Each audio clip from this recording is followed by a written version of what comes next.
ஹல்லேலூயா ஹல்லேலூயா. கர்த்தருடைய பரிசுத்த நாமத்திற்கு மகிமை உண்டாவதாக. தேவனுடைய பேரு கர்த்தருடைய அளப்பரிய கிருபையினாலே திரும்பவும் ஒரு பரிசுத்த ஆராதனை செய்ய முடியாகவும் பாடி துதி செய்ய முடியாகவும் தேவனாய் கர்த்தர் இந்த சமயங்களை எனக்கு உங்களுக்கு கூட ஈவா இரக்கமாக தேவனாய் கர்த்தர் கூட்டி கொடுத்து அவர் சன்னிதானத்திலே அவரை பாடி மகிழ செய்தார். அதற்காக என் ஆண்டவருக்கு நான் அதிகமாக நான் சோதனை செலுத்துகிறேன். இந்த சமயமானது ஆண்டவருடைய வார்த்தைகளை நாம் கேட்டு ஆத்மாவை கர்த்தருக்குள் பலப்படுத்திக் கொள்கிற நேரமும் அவருடைய வசனத்தை கேட்டு அதை உள்ளத்திலே வைத்து அதன்படி நடந்து கர்த்தருடைய பிரதான ஆசீர்வாதங்களை பெற்றுக் கொள்கிற சமயமும் வேலையுமாக இருக்கிறவனுக்காக என் ஆண்டவருக்கு நானும் நன்றி செலுத்துகிறேன். இந்த நாளுக்குரிய வார்த்தைகளுக்காக கடந்த நாட்களில் நான் தேவசேனாவுக்குள்ள காத்திருந்த சமயங்களும் நேரங்களும் உண்டு. அப்படி நான் காத்திருந்த பொழுது இறைவன் எனக்கு ஒரு காரியத்தை என் உள்ளத்தில் கர்த்தர்தாமே உணர்த்தி பேசிக் கொண்டிருந்தார். அந்த பேசிக் கொண்டிருந்தான அந்த காரியங்களுக்கு வார்த்தையும் என் தேவனாய் கர்த்தர்தாமே கொடுத்தார். அந்த வார்த்தைகளை தேவசேனாத்தில் வைத்து இன்றைக்கு நாம் அவைகளை தியானிப்பதற்கு இறைவன் எனக்கும் உங்களுக்கும் கூட உதவி செய்வாராக. எனக்கும் உங்களுக்கு மாத்திரமல்ல, இந்த வார்த்தையை கேட்கிற யாவருக்கும் ஆண்டவர்தாமே உதவி செய்வாராக. யாக்கோபு அப்போஸ்தலர் எழுதின பொதுவான நிருபத்தில 1வது அதிகாரத்தில 4வது வசனத்தை இந்த நாளுக்குரிய பிரசங்க வாக்கியமாக தேவனாய் கர்த்தர் நமக்கு தந்திருக்கிறார். அவைகளை தியானிக்க கர்த்தர் நமக்கு தயவு செய்வாராக. எடுத்த ஒருவர் எழுந்து நின்று வாசிக்கலாம். யாக்கோபு 1ஆம் அதிகாரத்திலே 4வது வார்த்தை எழுந்து வாசிக்கலாம். வாசிக்க. நீங்கள் ஒன்றிலும் குறைவுள்ளவர்களாய் இராமல் பூரணராயும் நிறைவுள்ளவர்களாகவும் இருக்கும்படி பொறுமையானது பூரண கிரியை செய்ய கடவுது என்ற வார்த்தையிலே நாம் இன்றைக்கு தியானிக்க சித்தமாக இருக்கிறது தேவனுக்கு. அதற்காக நாம் தேவனை நாம் சோதரிப்போமாக. நீங்கள் ஒன்றிலும் குறைவுள்ளவர்களாக இராமல் பூரணராயும் நிறைவுள்ளவர்களாக இருக்கும்படி பொறுமையானது பூரண கிரியை செய்ய கடவுது. இந்த வார்த்தைகளை நாம் தியானிக்க போகிறோம். மனிதர்களாகிய நமக்கு எந்த அளவுக்கு இந்த நல்ல தெய்வீக குணாதிசயம் நம்மிடத்தில் இருக்கிறது என்று நாம் எண்ணி பார்க்க வேண்டியதா இருக்கிறது. இந்த பொறுமை நமக்கு குறைவாக இருக்கிறதா, இல்ல சில வேளைகளில் பல வேளைகளில் இந்த பொறுமை நமக்கு இல்லாமல் காணப்படுகிறதா? பொறுமை இல்லாதவர்களாக நாம் தேவசமூகத்தில் நாம் காணப்படுகிறோமா? பொறுமையாக இருக்க வேண்டிய நாம் ஆவிக்குரிய குணாதிசயங்கள்ல மிகவும் முக்கியமான ஒரு குணாதிசயமாக இந்த பொறுமை இருக்கிறது. இந்த நீடிய பொறுமை நமக்கு எந்த அளவுக்கு நமக்கு உண்டாயிருக்கிறது? நாம் பொறுமையாக இருக்கிறோமா அல்லது எதிலும் எல்லாவற்றிலும் ஆத்திரம் அவசரம் நம்மிடத்திலே காணப்படுகிறதா என்று நாம் கொஞ்சம் நம்மளையே நாம் சிந்திக்க வேண்டியவர்களாக நிதானிக்க வேண்டியவர்களாக நாம் இருக்கிறோம். ஆனால் வேதம் என்ன சொல்லுகிறது என்று சொல்லி நாம் பார்க்கிற பொழுது தேவன் நீடிய பொறுமை உள்ளவராக இருக்கிறார் என்று சொல்லி வேதம் அவரை குறித்து நமக்கு காண்பிக்கின்ற ஒரு காரியமாக இருக்கிறது. நாம் ஆராதிக்கிற தேவன் நீடிய பொறுமை உள்ளவர் என்று வேதம் நமக்கு காண்பிக்கிறது. அப்படியானால் நம்மகிட்ட பொறுமை குறைவு இருக்கிறது என்று வைத்துக் கொள்வோம். நாம் பொறுமை இல்லாதவர்களாக இருக்கிறோம். எதை ஒன்றையும் நாம் பொறுத்துக் கொள்ளக்கூடாதவர்களாக நாம் இருக்கிறோம் என்று நீங்கள் வைத்துக் கொள்ளுங்கள்.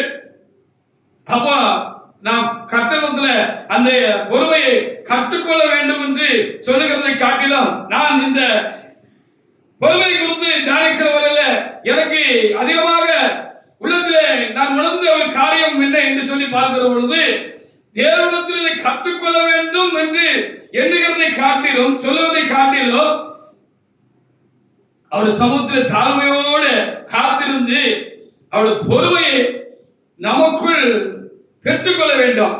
அந்த அவருடைய நீடிய பொறுமையை நமக்குள் கேட்டு நாம் என்ன செய்ய வேண்டும்? நமக்குள் அதை வைத்துக் கொள்ள வேண்டும், பெற்றுக்கொள்ள வேண்டும் என்று சொல்லி ஆண்டவர் சொன்னார். எவ்வளவுதான் கற்றாலும் கற்றபடி நடப்பதற்கு நமக்கு அவ்வளவு பலன் இல்லை எந்த ஒரு காரியத்திலும் என்று சொல்லி நாம் அறிந்திருக்கிறோம். என்னதான் கற்றாலும் என்னதான் நாம் போதிக்கப்பட்டாலும் தேவன் நம்மை நித்தமும் போதித்தாலும் நாம் தேவ சமூகத்துல கர்த்தருடைய சத்தத்தை கேட்கிறவர்களாக அது என்ன சொல்லுகிறார் என்று அறிகிறவர்களாக நாம் இருந்தாலும் நம்முடைய வாழ்க்கையில கர்த்தருபடி நடப்பதற்கு நாம் குறைவுள்ளவர்களாகத்தான் இருக்கிறோம். அப்படியானால் இந்த நீடிய பொறுமை தேவனுடைய அந்த விசேஷித்த அந்த குண லட்சணத்தை தேவனாய் கர்த்தர் அவருடைய அந்த நீடிய பொறுமையை அவரது பொறுமையுள்ள அந்த ஆவியை நமக்குள் வைத்து விட்டால் நலமாய் இருக்கும் என்று நான் உணர்ந்தேன். அதற்காக என் தேவனை நான் சோதரிக்கிறேன். பாருங்கள், நெகேமியா புத்தகத்துல 9வது அதிகாரத்துல 29 முதல் 31 வரை உள்ள வசனங்களை நீங்க வாசித்து பாருங்க. ஆண்டவர் எப்படிப்பட்டவர், அவர் தம்முடைய ஜனங்களிடத்துல எப்படி இருந்தார் என்று அங்கே ரொம்ப தெளிவாக நமக்கு சொல்லி இருக்கிறது. வாசிக்கலாம். நெகேமியா புத்தகத்துல 9வது அதிகாரத்துல 29 முதல் வாசித்து பாருங்களேன். வாசிங்க. அவர்களை உடைய நியாயப்பிரமாணத்துக்கு திரும்ப அவர்களை திடசாட்சியை கடிந்து கொண்டார். அவர்களை அவருடைய நியாயப்பிரமாணத்திற்கு திரும்ப அவர்களை திடசாட்சியாக என்ன செய்தாராம், அவர் கடிந்து கொண்டார் என்று அங்கே எழுதி வைத்திருக்கிறது. வாசிங்க. ஆனாலும் அவர்கள் அகங்காரம் கொண்டு உம்முடைய கற்பனைகளுக்கு செவிகொடாமல் ஆங்காரம் கொண்டு உம்முடைய கற்பனைகளுக்கு செவிகொடாமல் கீழ்ப்படிந்து நடக்கிற மனுஷன் கீழ்ப்படிந்து நடக்கிற மனுஷன் செய்து பிழைக்கிற உம்முடைய நீதி நியாயங்களுக்கு விரோதமாக நீ செய்து பிழைக்கிற நீதி நியாயங்களுக்கு விரோதமாய் பாவம் செய்து தங்கள் தோலை முரட்டுத்தனமாய் விளக்கி செவிகொடாமல் எந்த அளவுக்கு முரட்டாட்டம் உள்ள ஜனங்களாக இருந்திருக்கிறார்கள். கர்த்தர் நித்தமும் அவர்களுக்கு போதித்துக் கொண்டே இருந்தார். தீர்க்கதரிசிகளை கொண்டு போதித்துக் கொண்டே இருந்தார். வேத பிரமாணங்களை போதித்துக் கொண்டே இருந்தார். எப்படி நடக்கணும், எப்படி இருக்கணும், தேவனுடைய சமூகத்தில் எப்படி இருக்கணும், தேவனுடைய காரியங்கள் எப்படி இருக்கணும், மனுஷனுக்குள்ள நம்முடைய செயல்பாடுகள் எப்படி இருக்கணும், சபைக்குள்ள நம்முடைய செயல்பாடுகள் எப்படி இருக்கணும், பரிசுத்தவான்களிடத்திலே நம்முடைய செயல்பாடுகள் நாம் எப்படி நடந்து கொள்ள வேண்டும் என்று சொல்லி அன்றைக்கும் தேவனாய் கர்த்தர் என்ன செய்தார் என்று சொல்லி பார்க்கிற பொழுது இந்த நியாயப்பிரமாணத்தை கொடுத்த தேவன் அந்த இஸ்ரவேலுக்கு போதித்துக் கொண்டுதான் இருந்தார் என்று சொல்லி பார்க்கிறோம். ஆனாலும் அவங்க முரட்டுத்தனமாக தங்களுடைய தோள்களை விளக்கினாங்க அப்படின்னு எழுதப்பட்டிருக்கிறது. வாசிங்க. நீர் அநேக வருஷமாக அவர்கள் மேல் பொறுமையாயிருந்து ஆனாலும் ஆண்டவர் என்ன செய்தாரா, நீர் அநேக வருஷமாக அவர்கள் மேல் பொறுமையா இருந்தார். பொறுமையான்னா நீண்ட பொறுமையா இருந்தார்னு நம்ம எண்ணி பார்க்க வேண்டி இருக்கிறது. உம்முடைய ஆவியினால் பேசின உம்முடைய தீர்க்கதரிசிகளை கொண்டு அவர்களை திடசாட்சியை கடிந்து கொண்டார்கள். அவர்கள் செய்யக்கூடாதபடினாலே தேசங்களின் கையிலே ஒப்பு கொடுத்தீர். ஆமா, ஆண்டவர் எடுத்தோம் கவிழ்த்தோம் என்று சொன்னானே கேட்கலன்னு சொல்லி என்னையும் சரி உங்களையும் சரி யாரையும் சரி உடனே அவர் என்ன செய்யறது இல்ல, அதற்குரிய பனிஷ்மெண்ட் கொடுக்கறது இல்ல, அதற்கு தக்கன நம்மளை நடத்துறது இல்ல, அவரு டென்ஷன் ஆகிறது இல்ல, அவரு கடுங்கோபம் கொள்கிறது இல்ல, ரொம்ப பொறுமையா இருக்கிறார். அந்த ரொம்ப பொறுமைக்கு தான், ரொம்ப பொறுமையா இருக்கிறது தான் ஆண்டவர் நீடிய பொறுமை உள்ளவர்னு வேத பகுதியில் எழுதப்பட்டிருக்கிறது. பெரிய நீண்ட பொறுமை உள்ளவர் எழுதப்பட்டிருக்கிறது. அவரு காலகாலமா வருஷக்கணக்கா அன்னைக்கு இஸ்ரவேல் ஜனங்களையும் பொறுத்துக் கொண்டார், நம்மையும் பொறுத்துக் கொள்கிறார். அப்ப அவருடைய பொறுமை நமக்கும் வேணும் அப்படின்னு இன்றைக்கு கர்த்தர் சொல்கிற ஒரு முக்கியமான ஒரு காரியமாக இருக்கிறது. வாசிங்க. ஆகிலும் மிகுந்த இரக்கங்களின்படியே அவர்களை நிர்மூலமாக்காமலும் கைவிடாமல் இருந்து கிருபை இரக்கமுள்ளது. எங்க பொறுமை இருக்குமோ, யாரு நீடிய பொறுமை உள்ளவங்களா இருப்பாங்களோ அவங்களோட மனம் விடத்தையும் தயவுள்ளதா இரக்கம் உள்ளதாக இருக்கும். ஆண்டவரும் நீடிய பொறுமையும் தயவும் கிருபையும் இரக்கம் உள்ளவராக அவர் இருந்திருக்கிறாரு. நமக்கும் அப்படிதான் இருக்கிறாருன்னு சொல்ல வேண்டியதா இருக்கிறது. சங்கீத புத்தகத்துல 86வது சங்கீதத்துல 15வது வசனத்தை கொஞ்சம் எடுத்து வாசி பார்ப்போமே. தாவீதின் அனுபவத்திலும் கண்ட கர்த்தர் எப்படிப்பட்டவரா இருந்தாரு. தாவீது இப்படி சொல்றார். சங்கீதம் 86:15 வாசிப்போம். ஆனாலும் ஆண்டவரே, ஆனாலும் என் ஆண்டவரே, நீர் மனவுருக்கமும் இரக்கமும் நீடிய பொறுமையும் பூர்ண கிருபையும் சத்தியமுள்ள தேவன் என்று சொல்லி ரொம்ப அவரு உணர்ந்து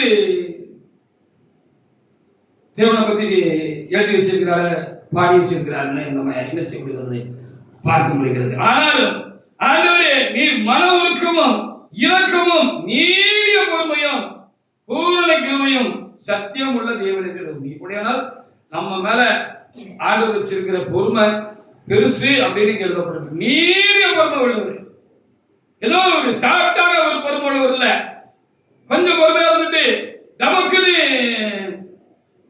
நம்மள மாதிரி கோபப்படுறவரு அல்லது கொந்தளிச்சிருக்கிறவரு ஆண்டவர் இல்லைன்னு எழுதப்பட்டிருக்கிறது.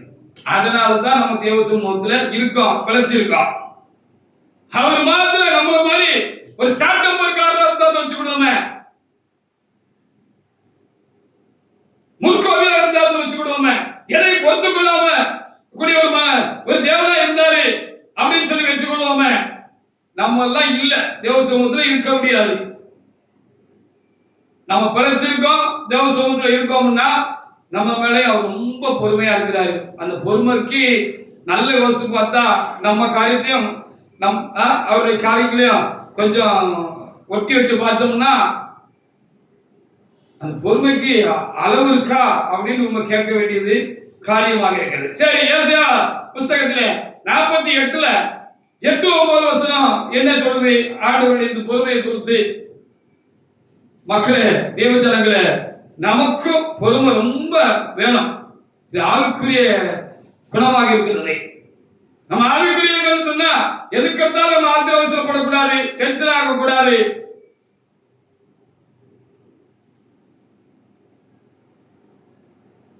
ஏதாவது இடமா டென்ஷன் ஆகி செஞ்சுக்கிட்டு அடுத்தவங்களையும் வருத்தப்படுத்தி நாமும் ஏதாவது நஷ்ட கஷ்டத்துக்கு ஆகக்கூடாது. அப்படிங்கிறது தான் இன்றைக்கு நமக்கு கத்திர வார்த்தையா செய்தியாக இருக்கிறது. வாசிக்க ஏசாயா 48:8-9. நீ கேள்விப்படவும் இல்லை, நீ கேள்விப்படவும் இல்லை, அறியவும் இல்லை, ஆதி முதல் செவி திறந்திருக்கவும் இல்லை, நீ துரோகம் பண்ணுவாய் என்பதையும் நீ கற்பம் தொடங்கி நீ மீறுகிறது என்று பெயர் பெற்றிருக்கிறார். யாரை பத்தி சொல்லுங்க? யாக்கோபை பத்தி சொல்லப்பட்டிருக்கிறது. இஸ்ரேலை குறித்து, இஸ்ரேல் ஜனங்களை குறித்து கர்த்தர் ரொம்ப பின்னால இங்க ஏசாயா கிட்ட பேசின பொழுது அவங்களை குறித்து அவர் இப்படி சொன்னாருன்னு அங்க பாக்குறோம். அப்ப யாக்கோபு மட்டும்தானே?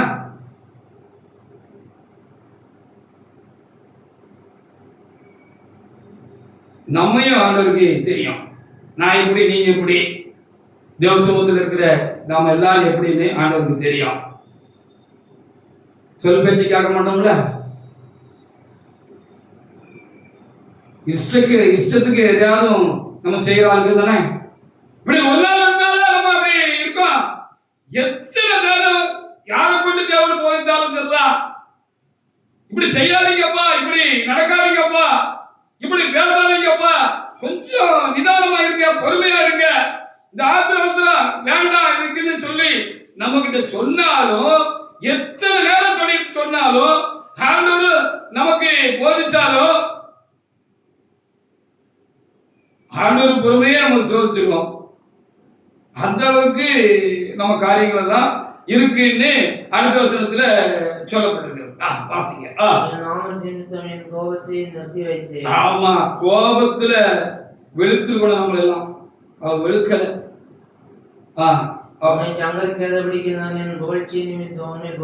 ஆமா, சங்கரிச்சிருக்கணும். நான் என்ன செஞ்சேன்? அவன் மேல பொறுமையாய் இருந்தேன், இருப்பேன் என்று எழுதப்பட்டிருக்கு. கர்த்தர் நீடிய பொறுமை உள்ளவர், நீடிய சாந்தம் உள்ளவர், தயவு உள்ளவர், வெகு தயவு உள்ளவர் என்று அவருடைய வேதம் என்ன செய்யுது? நமக்கு சொல்லுகிற ஒரு முக்கியமான காரியமா இருக்கிறது. பாருங்க, ஆதியாகம புத்தகத்துல ஒரு காரியத்தை நம்ம இப்போ பற்றி பார்க்கலாம். ஆதியாகம புத்தகத்துல 6ஆம் அதிகாரத்துல 5 முதல் 7 வரைக்கும் உள்ள வசனங்களை பாருங்க. ஆண்டவர் ஆதாம் ஏவாளையும் இந்த உலகத்துல உண்டாக்கினாரு. உண்டாக்கி கொஞ்ச நாள்ல இந்த ஆதாமும் ஏவாளும் ஆண்டவர் பேச்சு கேட்கல, சொல் பேச்சு கேட்கல, பாவம் செய்தாங்க, மீறுதலுக்கு உட்பட்டாங்க. கர்த்தருடைய வார்த்தை காட்டிலும் அந்நிய வார்த்தையை விசுவாசித்தாங்க. வலுசற்பத்துடைய வார்த்தைய அவங்க நம்பி மோசம் போனாங்க அப்படின்னு சொல்லி பார்க்கிறான். சரி, இவருக்கு அப்படி இருந்தாங்க அப்படின்னு சொல்லி பார்த்தா இவங்களுடைய சந்ததிகளும் இந்த உலகத்துல ரொம்ப கேடானவங்களா தான் இருந்திருக்கிறாங்க. அந்த அன்னைக்கும் அப்படிதான் இருந்திருக்கிறாங்க. ஜனங்கள் பெருகினார்கள், இந்த உலகத்தை நிரப்பினார்கள். ஆனா அவங்க எப்படி இருந்தாங்க? ஒரு நாள் 2 நாள் இல்ல, ஆதாமுடைய காலத்திலிருந்து இந்த பகுதி எழுதப்பட்ட காலங்கள் வரைக்கும் பல ஆயிரங்கள், ஒரு சில 1000 வருடங்கள் கடந்து போயிருக்கிறது. நம்ம அவருடைய பிதாக்களுடைய வயசுகளெல்லாம் வச்சு கணக்கு போட்டு பார்த்தா நமக்கு தெரியும். அப்ப ஆண்டவர் சொல்லிக்கிட்டே இருந்தாரு, ரொம்ப பொறுமையா இருந்தார் ஆண்டவர். அதான் நீடிய பொறுமைன்னு சொல்லுது. வருஷ கணக்கா 1000 வருடங்கள் 2000 வருடங்களாக இப்ப கணக்கெடுத்தா இந்த ஆதாமுடைய சந்ததி இந்த உலகத்துல தோற்றுவிக்கப்பட்டு ஏறக்குறைய 6000 ஆண்டுகள் ஆகிறது என்று சொல்லி கணக்கு சொல்றாங்க ஆராய்ச்சியாளர்கள். இன்னைக்கு வரைக்கும் நம்ம அப்படிதான் இருக்கோம். அன்னைக்கு அப்படிதான் இருந்தாங்கன்னு அவர் ரொம்ப மனசாகப்பட்டார், வருத்தப்பட்டார் எழுதப்பட்டிருக்கிறது. வாசிங்க 5 முதல். மனுஷருடைய அக்கிரமம் பூமியிலே பெருகினதென்றும் மனுஷருடைய அக்கிரமம் பூமியிலே பெருகினதென்றும் அவன் இதயத்தின் நிழலின் தோற்றமெல்லாம் நித்தமும் பொல்லாதென்றும் கர்த்தர் கண்டு தாம் பூமியிலே மனுஷனை உண்டாக்குனதற்காக கர்த்தர் மனசா எதுக்கு இவங்களை பெத்தோம்னு வருத்தப்பட்டாருன்னு இங்க எழுதப்பட்டிருக்கிறது. அது அவர் இதயத்தில் விசனமாய் இருந்தது, சங்கடமா இருந்துச்சுன்னு அங்க எழுதப்பட்டிருக்கிறது. அப்பொழுது கர்த்தர் நான் சிருஷ்டித்த மனுஷனை பூமியின் மேல் வைக்காமல்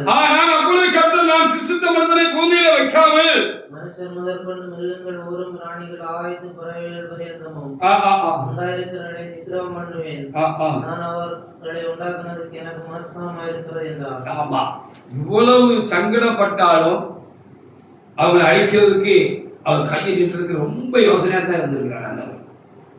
ஒரு வழி இல்லாம தான் அதை செய்ய வேண்டிய ஒரு கட்டாயம், ஒரு சூழ்நிலை நம்முடைய தேவனுக்கு உண்டாயிருக்கு. 1 நாள் 2 நாள் அல்ல, பல 1000 வருடங்கள் அவங்க இவ்வளவு கேடானவர்களாக இருந்திருக்கிறார்கள் மனிதர்கள். இப்பவும் அப்படிதான் இருக்கு. நாம எப்படி இருக்கிறோம்? நம்மகிட்ட நீடிய பொறுமைதான் இருக்கு. எத்தனை நேரம் சொல்லுதோம், இது வேண்டாம், இது இப்படி செய்யணும், இது இப்படித்தான் செய்யணும், இதை இப்படி செய்யுங்க, இப்படி செஞ்சா உங்களுக்கு ஆசீர்வாதம் அப்படின்னு சொன்னா இந்த காதுல வாங்கிட்டு இந்த காதுல விட்டுட்டு போறவங்களா தானே நம்ம இருக்கோம். செஞ்சதே தான் நம்ம செஞ்சுக்கிட்டு இருக்கோம். நம்ம செஞ்சதான் நம்ம செஞ்சுக்கிட்டு இருக்கோம். அதனால கர்த்தர் நம்ம கிட்ட ரொம்ப பொறுமையா இருக்கு. அதான் நீடிய பொறுமை அப்படின்னு சொல்லப்பட்டிருக்கு. அன்னைக்கு அப்படிதான் இருந்தாலும் சொல்லப்பட்டிருக்கிறது.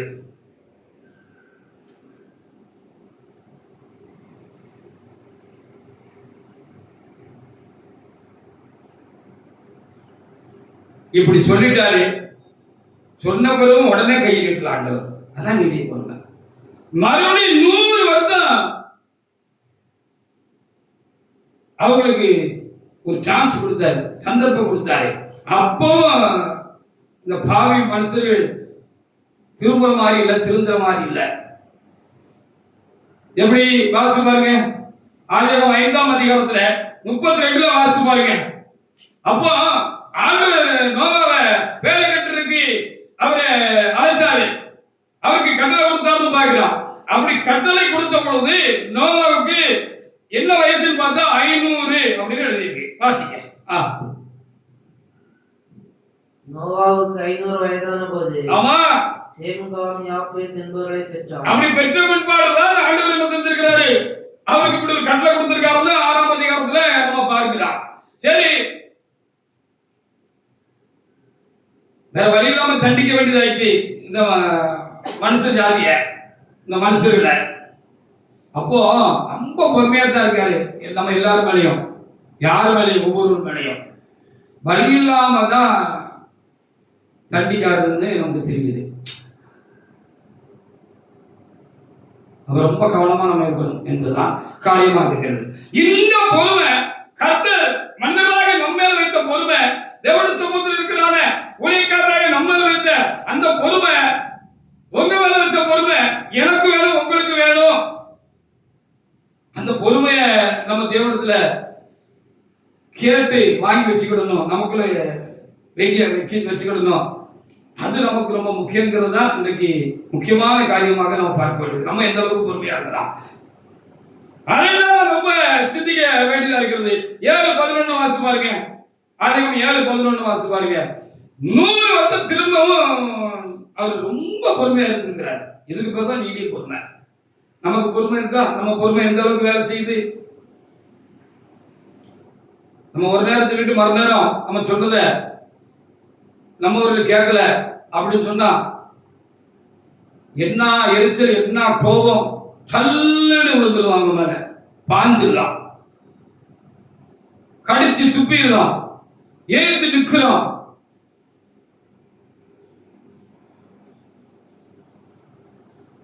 நம்ம மேல ஆண்டு எவ்வளவு நீடிய பொறுமையா இருந்தாருங்கிறத பல வேலைகளை நினைக்கிறது இல்லை. அப்படி இருக்கக்கூடாது என்பதுதான் காரியமா. நீங்கள் ஒன்றிலும் குறைவுள்ளவர்களா இராமல் அவர்களின் காரியத்துல நீங்க நிறைவுள்ளவர்களா இருக்கணும்னா, பூரணனாகி நிறைவுள்ளவர்களாக நீங்க இருக்கணும்னா, இந்த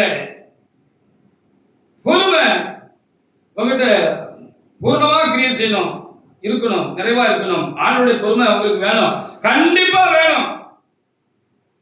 நம்ம பொறுமையா இல்லைன்னா அதுவே நமக்கு தண்டனையை கொண்டு வந்துடும். நம்ம மற்றவங்க மேல பொறுமையா இல்லைன்னா, மற்றவங்க காரியங்களை பொறுத்துக்கொள்ள இல்லைன்னா, எதிலையும் ஒரு நிதானம் இல்லைன்னா, எந்த ஒரு காரியங்களும் கர்த்தருடைய சமூகத்துல நான் பொறுமையுடன் இருக்கல, காத்திருக்கல அப்படின்னு சொன்னா, கர்த்தருடைய கிரியைகளுக்காக நீடி பொறுமையோட காத்திருக்கலன்னு சொன்னா அதுவே நமக்கு தீமையா முடிச்சிருக்கு. கடைசி பல வேலைகள் முடிஞ்சிருக்கு. வாசிங்க. நோவா 600 வயதாகும் வருஷத்தில், ஆமா, 2ஆம் மாதம் 17ஆம் தேதியாகிய அந்நாளிலே மகா பாலத்தின் ஊற்றுகள் எல்லாம் பிளந்தன, வானத்தின் மகளும் திறவுண்டன. மறுபடியும் 100 வருஷம் அவர் பொறுமையா இருந்தார் அப்படின்னு இங்கு தெளிவாக நமக்கு என்ன செய்யப்பட்டிருக்கிறது, சொல்லப்பட்டிருக்கிறது. அவைகளுக்காக நாம் ஆண்டவரை நாம் அதிகமாக நாம் சோதரிக்கணும். அப்ப ஆண்டோட பொறுமை வேணும். ரொம்ப பொறுமையா இருக்கிறார், ரொம்ப பொறுமையான மனுஷன் அப்படின்னு நம்மளை சொல்றதை காட்டிலும் தேவன் நீடிய பொறுமை உள்ளவர் என்பதை நாம் பார்க்கிறோம். அப்பா அவர் பொறுமையா இருந்தார்னா அவர் நமக்குள்ள இருக்கிற பொழுது அந்த பொறுமையை நமக்குள்ள அவரை வைக்கணும் அப்படின்னு நம்ம சாத்தி விண்ணப்பிச்சு அதுக்காக நம்ம பிரயத்தனம் பண்ணோம், அவர் கூட சேர்ந்து நம்ம பிரயாசப்பட்டோம் அப்படின்னு சொன்னா காலத்துல எவ்வளவு பெரிய டென்ஷன் பார்ட்டினாலும் அவங்க சாந்தமுள்ளவங்களா மாறிடுவாங்க. எங்க பொறுமை இருக்கோ அங்கதான் சாந்தம் இருக்கும். ஆமா, எங்க யார் பொறுமையா இருக்கு, பொறுமை இருக்கிற இடத்துலதான் சாந்தம் இருக்கும், பொறுமை இருக்கிற இடத்துலதான் தயவு இருக்கும். நம்ம பொறுமையா இருக்கிறவங்க இருக்க வேண்டியதான் இறக்கம் இருக்கும், இறக்குவாங்க மற்றவங்களுக்கு. ஆண்டவர் நீடிய பொறுமையும் தயவும் இரக்கமும் சாந்தமும் உள்ளவராக இருக்கிறார் என்பதை நாம ரொம்ப யோசிக்க வேண்டிய விஷயமா இருக்கிறது. யாத்திரை 34 6வது வசனத்தை அவர் தேவனுடைய எடுத்து வாசிப்பாங்க. அவர் மோசேக்கு முன்பாக கடந்து போனார் என்று சொல்லி பார்க்கிறான். ஆண்டவரே அவன் பார்க்கணும், உன்னுடைய சாயலை நான் பார்க்கணும் ஆண்டவரே அப்படின்னு மோசே அவரிடத்தில் விண்ணப்பித்த பொழுது ஆண்டவர் தம்முடைய சாயலை அவருக்கு காண்பித்தாரே.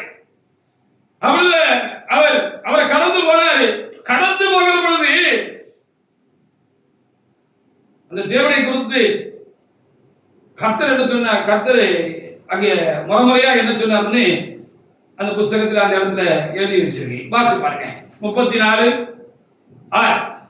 கர்த்தர் அவனுக்கு முன்பாக கடந்து போகிற போது, கர்த்தர் அவனுக்கு முன்பாக கடந்து போகிற பொழுது அவர் கர்த்தர் இரக்கமும் ஆமா நீடிய சாந்தம் மகா தயவும் சத்தியமுள்ள தேவன். ஆமா, என்று சொல்லி அங்கே எழுதப்பட்டிருக்க. கர்த்தர் அவனுக்கு முன்பாக கடந்து போற பொழுது அவர் கர்த்தர் இரக்கமும் கிருபையும் நீடிய சாந்தமும் மகா தயவும் சத்தியமுள்ள தேவன் என்று இங்கே எழுதப்பட்டிருக்கிறது. அப்ப நம்ம பொறுமையா எந்த ஒரு காரியத்தில் இருந்தாதான் மற்றவங்க கிட்ட நம்ம சுத்தி இருக்கிறவங்க கிட்ட நம்ம எந்த ஒரு காரியத்திலும் சடக்குன்னு நம்ம பொறுமை இருந்து நடந்து கொள்ளாதபடிக்கு நம்ம பொறுமையா இருந்தோம்னா இந்த பொறுமையோடு கூட இந்த தயவு, இந்த சாந்தம், இந்த இரக்கம் எல்லாம் நமக்குள்ள நிறைஞ்சிருக்கும். அதனாலதான் யாக்கோபு 1:4 இப்படி சொல்லப்படுகிறது, நீங்க ஆவிக்குரிய குணாதிசயங்களால் நிரம்பி ஆவிக்குரிய கனிகளால் நிரம்பி இருக்கணுமா? இது ரொம்ப முக்கியமானது. அன்பு கருத்தால இந்த நீடிய பொறுமை இருந்தா, அன்பு இருந்தா நீடிய பொறுமை இருக்கும். இந்த நீடிய பொறுமை இருந்தா அடுத்தடுத்து என்னெல்லாம் இருக்கும்னு கலாத்தியர் புத்தகத்துல கூட நம்ம என்ன செஞ்சிருக்கிறோம், வாசிச்சிருக்கிறோம். அதுக்காக நாம் தேவனை சோதரிப்போம். அகலமையா தேவ சமூகத்திலே கடந்து வந்திருக்கிறோம். தேவனுடைய பிள்ளைகளை நாம் நீடிய பொறுமையுள்ளவர்களாக இருக்கணும். அது தேவனத்துல பெற்றுக்கொள்ளணும், கற்றுக்கொள்ளணும்.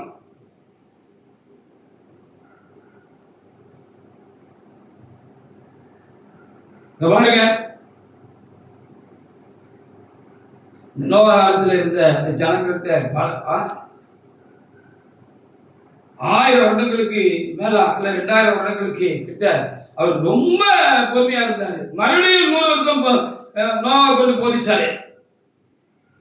இந்த உலகம் அழிய போகுது, தண்ணீர்னால அழிய போகுது, நீங்க மனம் திரும்புங்க. ஒருவேளை தேவனை கர்த்தர் என்ன செய்வாரு, நீங்க மனம் திரும்பினீங்கன்னா அவர் மனசாப்பட்டு அதை செய்ய மாட்டாரு. நீங்க அழிஞ்சு போறது மாத்திரமல்ல, நாம அழிஞ்சு போறது மாத்திரமல்ல, நமது நிமித்தம் இந்த பூமி சபிக்கப்பட்டு விட்டது. அதனால எல்லா ஜீவராசிகளும் இந்த ஜலப்பிரளயத்துல அழிஞ்சு போன்னு சொல்லவும் எல்லாரும் காது கொடுத்து கேட்கல. நையாண்டி பண்ணியிருப்பாங்க, நல்ல கிண்டல் செஞ்சிருப்பாங்க, பரியாசையால நல்ல பக்காவா பண்ணியிருப்பாங்கன்னு நான் நினைக்கிறேன். இப்போ ஜலப்பொருளை வந்து எல்லாரையும் அழுத்தி போட்டுட்டு அவங்க எல்லாம் மறைச்சு போனாங்க. ஆனாலும் உலகத்தில் மனிதனாய் பிறந்து விட்டால் எல்லா மனிதனுக்கும் பிறப்பு இறப்பு இருக்கிறது போல மறுவாழ்வு, மறுமை வாழ்வுன்னு ஒண்ணு இருக்கு. அதுல இந்த ஜனங்கள் இவங்க அந்த மறுமை வாழ்க்கையில நிச்சயமான அழிவுக்கு போயிடக்கூடாது, நரகத்துக்கு போயிடக்கூடாது அப்படிங்கிறதுக்காக அவ்வளவு பொறுமையுள்ளவராக இருந்து அவரு அந்த தேவன் கிறிஸ்துவாக இந்த உலகத்தில் வெளிப்பட்டு மரித்து உயிர்த்தெழுந்த பொழுது இந்த நோவான் காலத்துல கீழ்ப்படியாம போன இந்த ஜனங்களுக்கு அவர் ஆவியில போய் சுவிசேஷம் சொன்னாரு. சரி, போனதெல்லாம் போட்டுப்பா, அன்னைக்கு நோவா சொன்னாரு, நீங்க கேட்கல. இப்போ நான் வந்திருக்கிறேன், தேவன் நேரடியாக வந்திருக்கிறேன், உங்களுக்காக கீழ்ப்படியாம உங்களுக்காக சேர்த்துதான் நான் சிலுவையிலே என்ன சொல்ற பாடுபட்டு உடைய பாவங்கள் எல்லாம் எவ்வாறு ஏற்றுக்கொண்டு உங்களுக்கு ஒரு பெரிய பொது மன்னிப்பு உங்களுக்கு உண்டாக்கி வச்சிருக்கிறேன். இப்ப மாதிரி நீங்க என்ன செய்யுங்க, நீங்க அந்த நித்திய அழிவுக்கு போயிடாதபடிக்கு உங்களை நீங்க தாழ்த்துங்க அப்படின்னு சொல்லி ஆண்டவர் போய் அவங்க பிரசங்கம் பண்ணதாக 1 பேதுரு 3:19 19-20 அந்த தேவனுடைய மனுஷன் ஆவில கண்டு அதை எழுதி வச்சுட்டு போயிருக்கிறார். வாசிங்க 1 பேதுரு 3 19-20 வசனங்களை நீங்க வாசி பாருங்க. அந்த ஆவியிலே அவர் போய் காவலன் ஆவிகளுக்கு பிரசங்கி. அவங்களெல்லாம் ஒரு இடத்துல காவல் வச்சிருக்கு, அவங்களுக்கு இன்னும் தீர்ப்பு சொல்லப்படல, அவங்க ஒரு இடத்துல காவல்ல வச்சிருக்கு. அந்த ஆவிகள் யாரு? பூர்வத்திலே நோவா பேழை ஆயத்தம் பண்ணும் நாட்களிலே தேவன் நீடிய பொறுமையோட காத்திருந்த பொழுது கீழ்ப்படியாமல் போனவைகள் என்று சொல்லி போதும். பாத்தீங்களா, எவ்வளவு ஆண்டவர் இரக்கமும் தயவும் சாந்தமும் ரொம்ப பொறுமையுள்ளவரா இருந்திருக்கிறாருன்னு பாருங்க. உலகத்துல மனுஷனா வந்து தேவன் மனுஷனா வந்து மனுஷனுக்காக எல்லா பாடலையும் பட்டு அவர் என்ன செஞ்சாரு? அவரு மறிச்சு உயிர் தெழுந்த பொழுது முக்கியமான ஒரு வேலை இருக்குங்கிறத அவர் மனசுல வச்சு அவர் காவல் இருக்கிற தாவீதுக்கு போய் அவர் பிரசங்கம் பண்ணாருன்னு எழுதப்பட்டிருக்கு. இப்போ மாதம் நீங்க திரும்புங்க, உங்க தப்பிதங்களை ஒத்துக்கொடுங்க அப்படின்னு சொல்லி உங்களுக்காகவும் சேர்த்துதான் நான் இந்த பாடல்கள் எல்லாம் பட்டேன். உங்களையும் மன்னிச்சு உங்களுக்கு ஒரு வாழ்வு கொடுக்கறதுக்கு தான் நான் இவ்வளவு சிரமத்தையும் நான் எவ்வளவு ஏற்றுக்கிட்டேன் அப்படின்னு சொல்லி அவர் போய் பிரசங்கித்தாருன்னு எழுதப்பட்டிருக்கு. அப்போ இப்படி ஒரு தேவனா, இப்படி ஒரு நீடிய பொறுமை உள்ள தேவனா நினைச்சு பார்க்க வேண்டியது இருக்கிறது. நான் நினைக்கிறேன் சொல் பேச்சு கேட்கல, வேற வழி இல்லாம கர்த்தர் அந்த லோக காலத்தில் இருந்த ஜனங்கள் எல்லாம் ஆண்டவர் அழிச்சிட்டாரு. அப்போ தண்ணி பெருகி கருத்தளவுக்கு வருகிற பொழுது எத்தனை பேர் தம்முடைய தப்ப உணர்ந்து ஒருவேளை தேவனே தேவனே சொன்னப்பா கேட்கலப்பா, என்ன மன்னிச்சிருக்கப்பா, என்ன காப்பாற்றுங்கப்பா அப்படின்னு தன் தப்பதற்காக கூப்பாடுபட்டிருப்பாங்க தானே. கண்டிப்பா போட்டிருக்கிற வாய்ப்பு இருக்கிறது.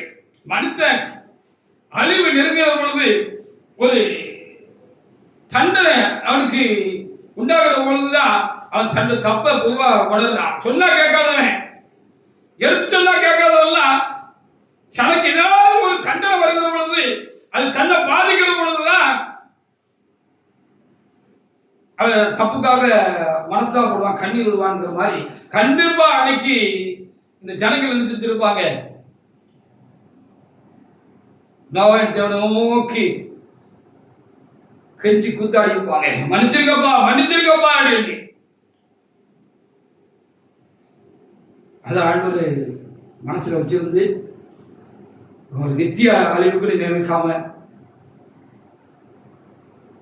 சரணத்தோட உலகத்தோட அது போகட்டும்னு சொல்லி முடிச்சுட்டு அவங்களுக்கும் போய் சுவிசேஷம் ஆரம்பித்தாருன்னு சொல்லப்படுது. எவ்வளவு பொறுமையும் உள்ள பொறுமையுள்ள தேவன் பாருங்க. நம்ம கிட்ட இந்த பொறுமை இருக்கணுங்கிறது தான் இன்றைக்கு இந்த செய்தியெல்லாம் நமக்கு தரப்படுகிறது. இங்க ஒரு தோட்டக்காரரை பத்தி ஏசப்பா சொல்லிட்டு போயிருக்கிறார். யார் இந்த தோட்டக்காரர்? லூக்கா 13:6 முதல் 9 வசனத்தை நீங்க எடுத்து வாசிப்பாருங்க. லூக்கா 13:6 முதல் 9 வரைக்குள்ள வசனங்களை வாசிப்பாருங்க. இந்த தோட்டக்காரர் யாரு? நம்ம ஏசப்பா தான் அந்த தோட்டக்காரர்.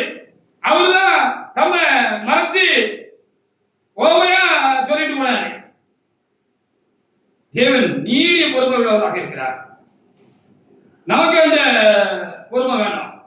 லூக்கா 13:6 முதல் வாசிங்க.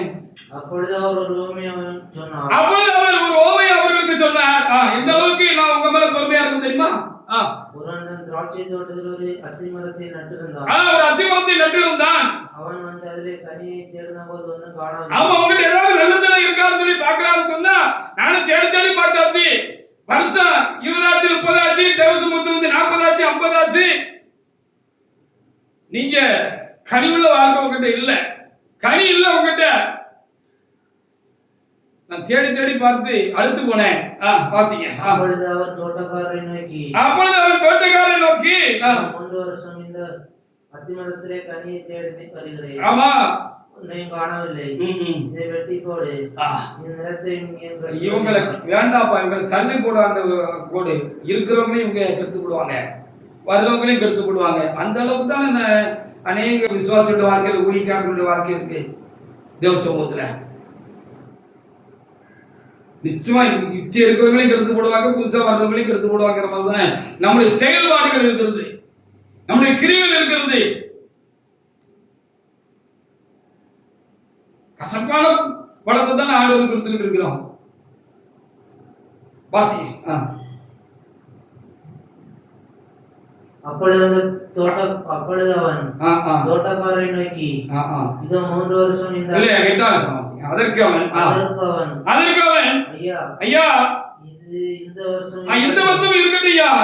சுற்றிலும் கொத்தி கொஞ்சம் இன்னும் பிரயாசப்படுவோம் ஐயா. கொஞ்சம் இன்னும் கொஞ்சம் கொத்தி எதிர்படுவோம் ஐயா. கனி கொடுத்தால் சரி, கனி கொடுக்காது பாப்போம் ஐயா.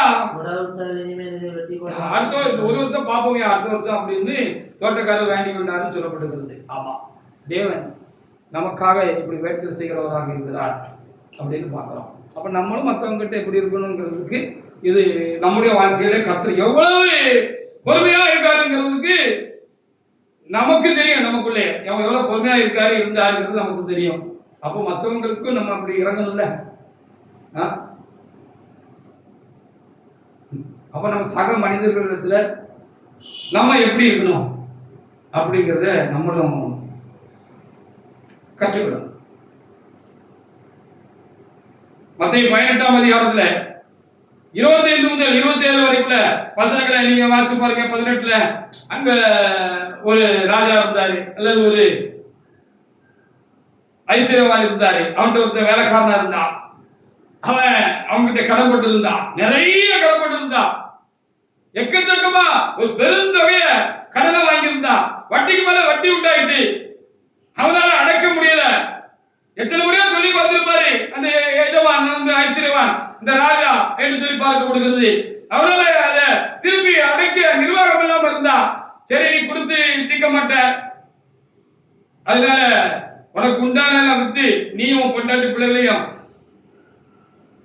எனக்கு அருமையா இருக்க, எனக்கு வித்து போடு அப்படின்னு சொன்ன பொழுது அவன் கும்பிட்டு கூத்தாடுதான் அப்படின்னு இந்த வசனத்தில் எழுதப்பட்டிருக்கிறது. வாசிக்க 18, 25 முதல் 27 வசனங்களை வாசிக்கலாம். கடனை தீர்க்க அவனுக்கு நிர்வாகம் இல்லாதபடியால் அவனுடைய ஆண்டவன் அவன் பெற்றாதிகளை பிள்ளையும் அவனையும் அவன் பெற்றாதி பிள்ளைகளையும் அவனுக்கு உண்டான எல்லாத்தையும் விற்று என்ன செய்ய கடனாட அப்படின்னு சொல்லிட்டாரு. அப்பொழுது அந்த ஊழியக்காரன் தாழ விழுந்து வணங்கி ஆண்டவன் என்னிடத்தில் பொறுமையாயிரும், எல்லாவற்றையும் உமக்கு கொடுத்து தீர்க்கிறேன்.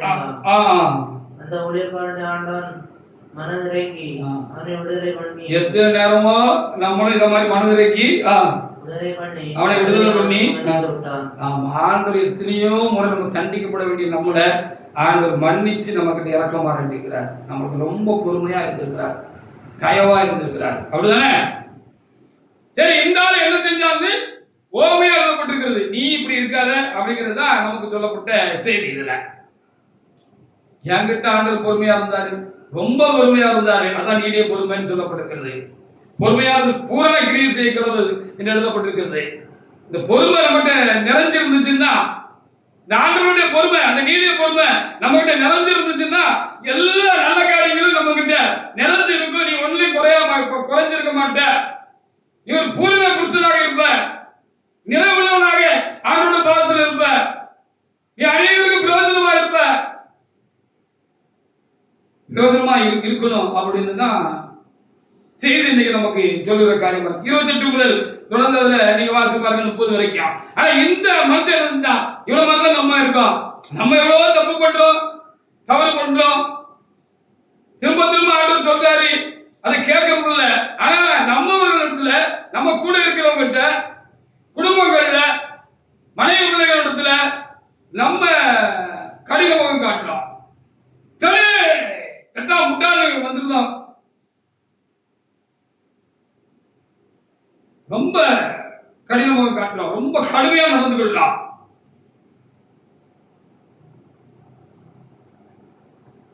அவங்களுக்கு எவ்வளவு வலிக்குங்கிறது நமக்கு வழங்குறது இல்லை பல விடைகள்ல. அப்படி இருக்க அந்த ஊழியக்காரன் அவருக்கு எத்தனையோ முறை தேவன் மன்னித்திருக்கிறார். 7 தரம்னு சொல்ல முடியாது, கணக்கே இல்லாம நமக்கு மன்னிச்சிருக்கிறார் தானே. நம்ம கிட்ட பொறுமையா இருந்திருக்காரு தானே ஆண்டவரே. தன்னிடத்தில்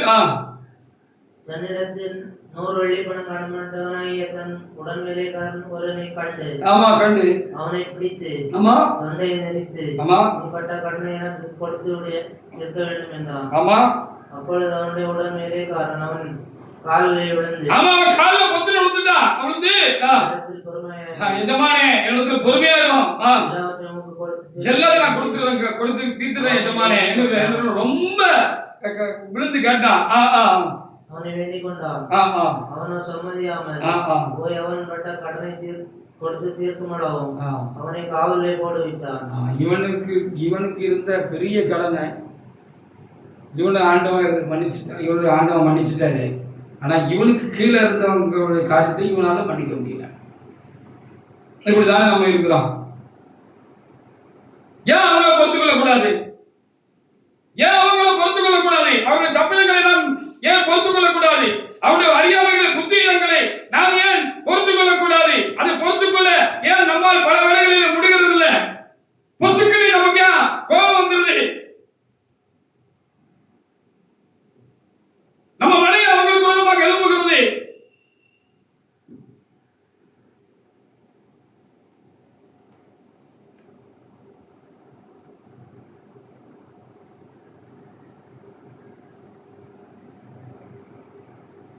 நம்ம என்ன செஞ்சுக்கிட்டு இருக்கோம்னு கர்த்தரை பார்த்துட்டு தான் இருக்கிறார். நமக்கு இறங்கின கர்த்தர், நம்ம மன்னிச்ச கர்த்தர், நம்ம இடத்துல ரொம்ப பொறுமையா இருந்து நம்முடைய தேவன் நம்ம கருத்தவங்க கிட்ட, மற்றவங்க கிட்ட, நமக்கு கீழே இருக்கிறவங்க கிட்ட நம்ம எப்படி இருக்கிறோம்ங்கிறத ரொம்ப கவனிச்சு பார்த்துக்கிட்டு தான் இருக்கிறார்.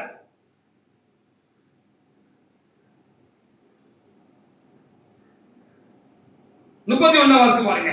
அப்போ அவர்கிட்ட செய்தி போச்சு. அவருக்கு செய்தி போகும்.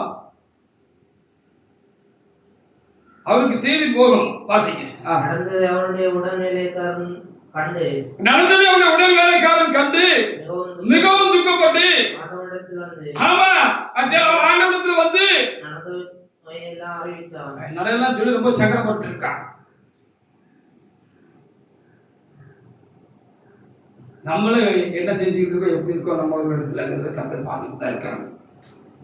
நம்ம கிட்ட எவ்வளவு நீடிய பொறுமையாக அநேக வேலைகளில் நீண்ட காலமாக சில காரியங்களை நம்ம வச்சுக்கிட்டு விட மாட்டோம். அது தப்புன்னு எத்தனையோ முறை நம்ம போதிக்கப்பட்டாச்சு. இது சரியில்லைன்னு எத்தனையோ நேரம் நமக்கு விலங்க சொல்லியாச்சு, திரும்ப திரும்ப சொல்லியாச்சு. சொன்னாலும் சில காரியங்களை நம்ம இன்னும் வச்சுக்கிட்டு பிடிச்சுக்கிட்டு விட மாட்டேங்கிறோம்.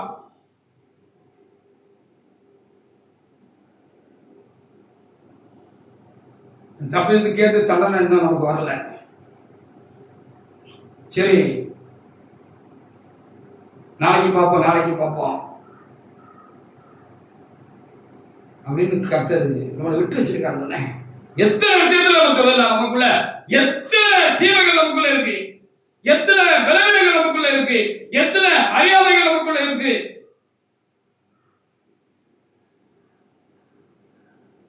நம்ம இன்னும் குறைவுள்ளவங்களாக தான் அந்த சமூகத்தில் இருக்கிறோம், நிறைவுள்ளவங்களா இல்லை.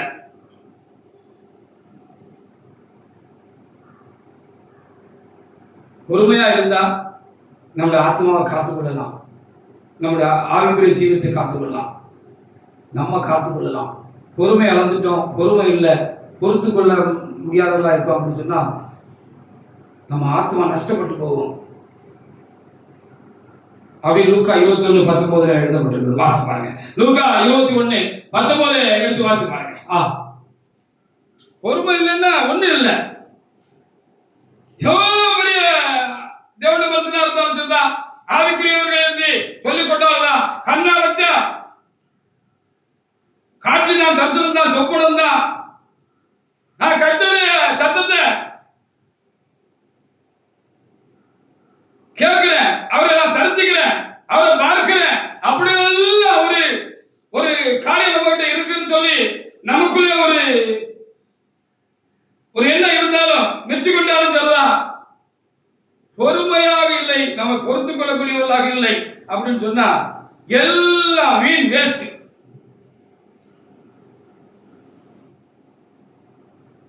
நான் அவன்கிட்ட எவ்வளவு பொறுமையா இருந்தேன், உன்னை எவ்வளவு தூரம் பொறுத்துக்கிட்டேன், நீ அவனை பொறுத்துக்கல, அவன்கிட்ட நீ ஏன் பொறுமையா இல்லை, அவர்கிட்ட நீ ஏன் பொறுமையா இல்லை அப்படின்னு கேட்டா நம்ம என்ன சொல்ல முடியும் அவன்கிட்ட? வாசிங்க லூக்கா 21:19. உங்கள் பொறுமையால் உங்கள் ஆத்மா, நீங்க எவ்வளவு பொறுமையா இருக்கீங்களோ அப்படின்னா உங்களை காத்துக்கொள்ள முடியும். நீங்க பொறுமையா இருந்துட்டீங்கன்னா உங்களை நீங்க இழந்துருவீங்க. உங்களை நீங்க இழந்து போவீங்க.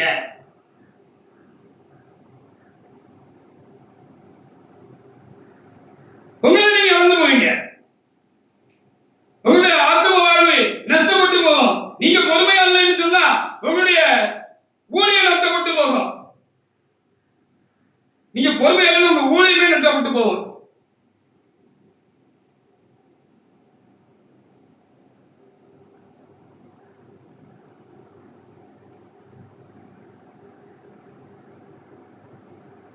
அப்படின்னு சொல்லி நம்ம நினைக்கணும்.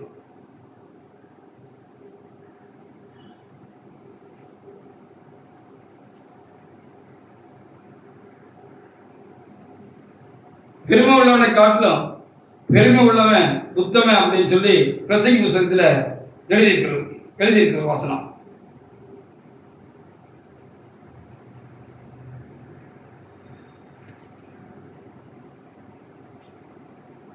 அப்போ இதுல முக்கியமான காரியம் என்ன தெரியுமா?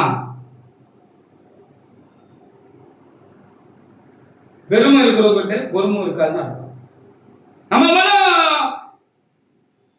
நம்மளை பெருமையா நினைக்கி நம்மளை குறித்து ஒரு தற்பெருமைக்காரங்களா இருக்கோம், நம்மளை குறித்து பெருசா நினைச்சுக்கிட்டு இருக்கோம் அப்படின்னு சொன்னா நம்ம கிட்ட பொறுமை இருக்காது.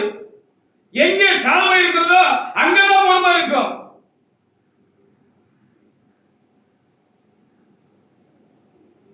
அங்கதான் பொறுமை இருக்கும்.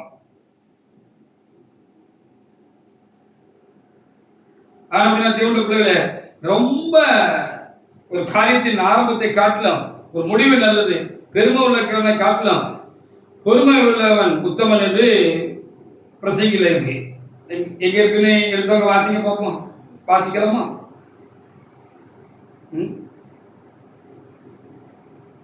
எங்க இருக்குன்னு எடுத்து வாசிக்க பார்ப்போம். ஒரு காரியத்தின் ஆரம்பத்தை காட்டலாம் முடிவு நல்லதுன்னு எழுதியிருக்கு.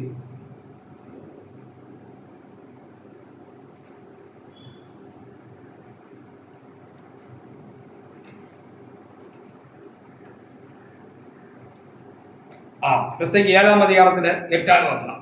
ஒரு காரியத்தின் துவக்கத்தை பார்த்துடும். உங்க காரியம் நல்லபடியா ஆரம்பிச்சு உங்களுடைய ஆவிக்குரிய ஜீவியம் நல்லபடியா முடியணும்னா அதுக்கு நீங்க தாழ்வு உள்ளவங்களா இருக்கணும், பொறுமை உள்ளவங்களா இருக்கணும். நாம் பெரிய ஆளாக்கும் அப்படிங்கிற எண்ணம் நமக்குள்ள இருந்துச்சுன்னா நம்ம கிட்ட பொறுமையே இருக்காது.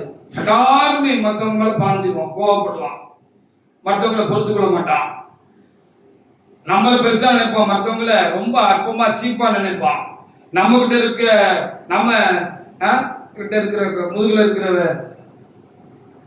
அழுக்கு நமக்கு தெரியாது, நம்ம கண்ணில் இருக்கிற உத்திரம் நமக்கு தெரியாது. அடுத்தவங்க கண்ணில் இருக்கிற துரும்புதான் நமக்கு பூத கண்ணாடி போட்டு பார்த்து பெருசா தெரியும். அவங்க அப்படி இருக்காங்க இப்படி இருக்காங்க, அவன் சரியில்லை இவன் சரியில்லை, அவன் அப்படி இவன் எப்படின்னு சொல்லி நம்ம ஆராய்ச்சி பண்ணிக்கிட்டே இருப்போம். வாசிக்க பிரசங்கி 7:8. ஒரு காரியத்தின் துவக்கத்தை பார்க்கிறோம், ஆமா அதன் முடிவு நல்லது. முடிவு நல்லது. பெருமை உள்ளவனை பார்க்கிறோம், பொறுமை உள்ளவன் உத்தமன். அப்போ பொறுமை இருந்தால்தான் நம்மளோட முடிவு நல்லா இருக்கும். நல்லபடியா ஆரம்பிச்சோம், நல்லபடியா முடிக்கணும்ல நம்ம காரியங்களை. தப்பா முடிச்சிடக்கூடாதுல்ல. அப்போ அதுக்கு பொறுமை வேணும், நீடிய பொறுமை வேணும். இயேசுவுடைய பொறுமை நமக்கு வேணும். அவர் நம்ம மேல பொறுமையா இருந்தது போல இருக்கிறது போல நாமும் எந்த ஒரு காரியத்திலும் நம்ம பொறுமையா இருக்கணும், மற்றவங்க இடத்துல பொறுமையா இருக்கணும், மற்றவங்களுடைய காரியங்கள்ல நம்ம பொறுத்து கொள்ளணும். ஆண்டவருடைய காரியத்துல நம்ம பொறுமையா இருக்கணும். அவசரப்பட்டா கஷ்டம்தான். ஆண்டவருடைய காரியத்திலும் ஆண்டவருக்கு அடுத்த காரியத்திலும் நம்ம பொறுமையா இருந்தா தான் நம்ம முடிவு நல்லா இருக்கும். ரொம்ப பொறுமையாக இருக்க வேண்டும். தேவனிடத்தில் கற்றுக்கொள்கிறது என்று சொல்கிற காட்டிலும் தேவனிடத்திலிருந்து பெற்றுக் கொள்கிறது நல்லது என்று நான் ஆரம்பத்தில் சொன்னதான் திரும்பவும் சொல்கிறேன். நம்ம பொறுமை இழந்து நமக்கு கோபம் கொப்பளிச்சுட்டு நமக்குள்ள அப்படின்னு சொன்னா முதல்ல நம்ம நிதானத்தை இழந்துடுறோம். 1 சாமுவேல் 25 10 முதல் சில வசனங்களை நீ வாசித்து பாருங்க. 10 முதல் சில வசனங்களை வாசித்து பாருங்க. நாபால் இடத்துல தாவீது சில பதில்களை கேட்டு சபை கூட இருக்கிறவங்கள அனுப்புனாரு. அவங்க தயவா போய் நாபால்கிட்ட கேட்டாங்கன்னு இந்த வேத பகுதிகளை நம்ம பார்க்க முடிகிறது. இந்த சாமி 25 1 சாமுவேல் 25. ஆனா அந்த ஆளு ஒரு மொரட்டா சாமியா இருக்கிறான். மொரட்டாட்டம் பிடிச்ச மனுஷனா இருந்திருக்கிறான். இல்லைன்னு சமாதானமா சொல்லியிருந்தா கூட நல்லா இருந்திருக்கும். ரொம்ப கடுமையா பேசி அனுப்பிட்டாரு. தாவீது வந்து சொன்ன பொழுது தாவீது பொறுமை இழந்துட்டாரு. பொறுமையான மனுஷன் தான். இந்த சூழ்நிலை அவர் பொறுமை இழந்துட்டாரு. அவருக்கு பொறுமை போயிட்டு தொடர்ச்சி கட்டிட வேண்டாம், இவனை வைக்க கூடாது அப்படின்னு சொல்லி பட்டை எடுத்து இடுப்புல கட்டிட்டு கூட இருந்தவங்களையும் கூட்டிக்கிட்டு நீங்களும் வாங்க, நாபாலையும் அவனுக்கு இருக்கிற ஒன்னையும் நாயை கூட உயிரோடு வைக்க கூடாது, எல்லாத்தையும் அழிச்சிடணும் அப்படின்னு அவர் எழுப்பிட்டாருன்னு சொல்லி இந்த பகுதியில் எழுதப்பட்டிருக்கிறது. பாத்தீங்களா, அந்த பொறுமை எங்க இல்லாம போகுதா, எந்த காரியத்துல இல்லாம போகுதா, அந்த இடத்துல நம்ம கோபம் கொந்தளிக்க வந்துடும். கோபம் சட்டாரம் வந்துடும், பொங்கி நிற்கும், மேல நிற்கும்.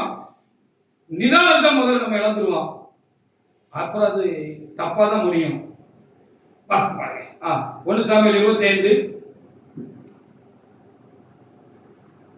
10 முதல் சில வசனங்கள் வாசி. நாபால் தாவீதின் ஊழியக்காரருக்கு பிடித்தமாக நாபால் என்ன சொன்னாருன்னு இங்க எழுதி இருக்குது. வாசிங்க. தாவீது என்பவன் யார்? தாவீது யாரியா இருக்கு? குமாரன் யார்? ஆமா, உங்கள் எஜமான்களை விட்டு ஓடி போற வேலைக்காரன். நான் எஜமான்களை விட்டு ஓடி போற வேலைக்காரன். நாளில் அநேகர் உண்டு. ஆமா, நாளின் அப்பத்தையும் ஆமா தண்ணீரையும் நாடுகளின் மயக்கத்திற்கு அடித்து சமையல் பண்ணி வைத்ததை எடுத்து ஆமா இன்னார் இடத்தால் என்று நான் அறியாத இவன் யாரும் எனக்கு தெரியாதுப்பா.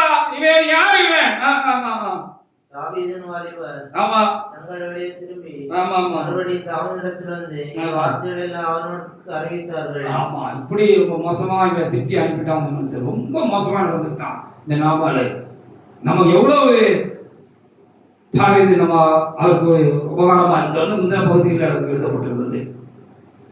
அவங்களுக்குள்ளதான் நம்ம பாதுகாத்தம் தானே. அந்த நன்றி உணர்வு கூட இல்லை அப்படின்னு ஒரு எண்ணம் வருகிற பொழுது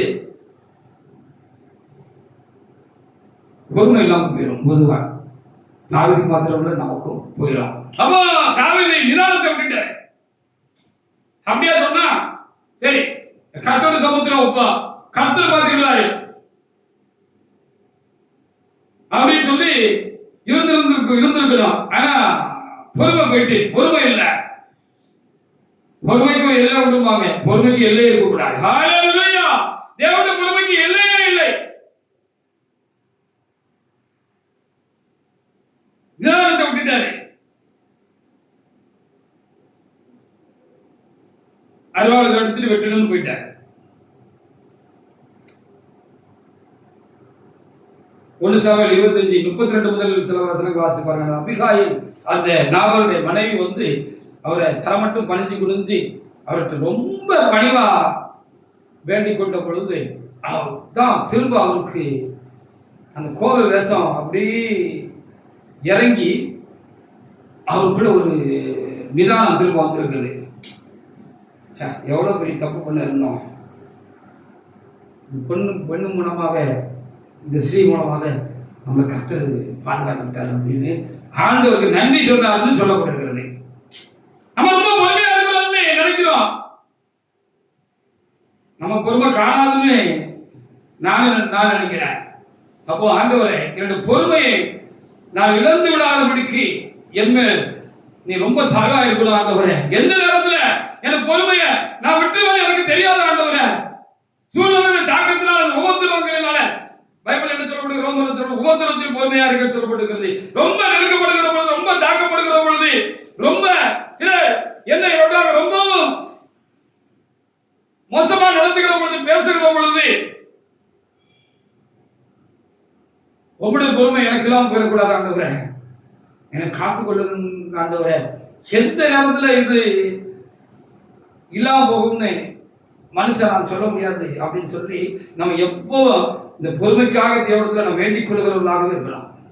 அப்போ ஒருவேளை இந்த தாவீதை காத்தது போல இந்த நிதானத்தை விட்டுட்டு தாவீதுக்கு அந்த கோபத்தை மாற்றி நிதானத்துக்கு கொடுத்த மாதிரி நமக்கு அந்த நிதானத்தை கொடுப்பாரு.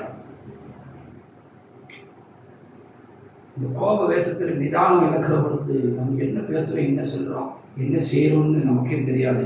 அது ஒரு பெரிய ஒரு தீமையை உண்டு பண்ணிடும்.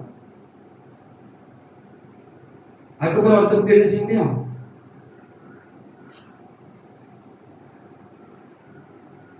அதுக்கப்புறம் ஒருத்தருக்கு என்ன செய்ய முடியும்? வாசிங்க 32 முதல் சில வசனங்களை வாசிக்கலாம். அப்பொழுது தாவீது அபிகாயிலை நோக்கி இன்றைய தினம் என்னை சந்திக்க அனுப்பின இஸ்ரவேல் தேவனே கர்த்தருக்கு ஸ்தோத்திரம். ஆமா ஸ்தோத்திரம். நீ சொல்லிய யோசனை ஆசீர்வதிக்கப்படுவதாக. நான் ரத்தம் சிந்தி அந்த பழிபாவத்தை என் மேல நான் போட்டுக் கொள்ளாதபடிக்கு என் கையை பழிவாங்காதபடிக்கும். ஆமா நான் பழிவாங்காதபடிக்கும் நீ இன்றைய தினம் எனக்கு தயவு பண்ணபடியா. இன்றைய தினம் எனக்கு ஒரு பெரிய தயவு பண்ணம்மா. நீ ஆசீர்வாதமா இருப்போமா. நீ தீவிரமா என்னை சந்திக்க வரலாம். நீ மாத்திரம் நீ தீவிரமா என்னை சந்திக்க வராம இருந்த அப்படின்னு சொன்னா பொழுது விடிய மட்டும் அவருக்கு ஒரு நாயும் உயிரோட வைக்கப்படுவதில்லை என்று உனக்கு பொல்லாப்பு செய்தோம் எனக்கு இடம் கொடுத்திருக்க கூடாதிருக்கிற இஸ்ரவேல் தேவனாகிய கர்த்தரின் ஜீவனை கொண்ட மெய்யா சொல்லுவரை நின்று சொல்லி. ஆமா அப்படின்னு சொன்னாருன்னு எழுதப்பட்டிருக்கிறது. பாத்தீங்களா?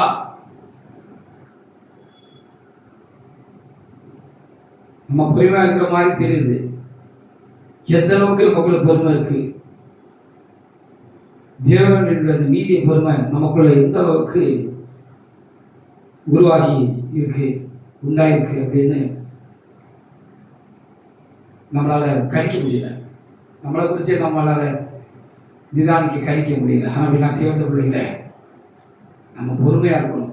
ஆண்டவரை போல ரொம்ப பொறுமையா இருக்கணும். எந்த காலத்திலும் ரொம்ப நீடிய பொறுமையா இருக்கணும். ஆண்டவர் காலத்தில் ரொம்ப பொறுமையா இருக்கணும்.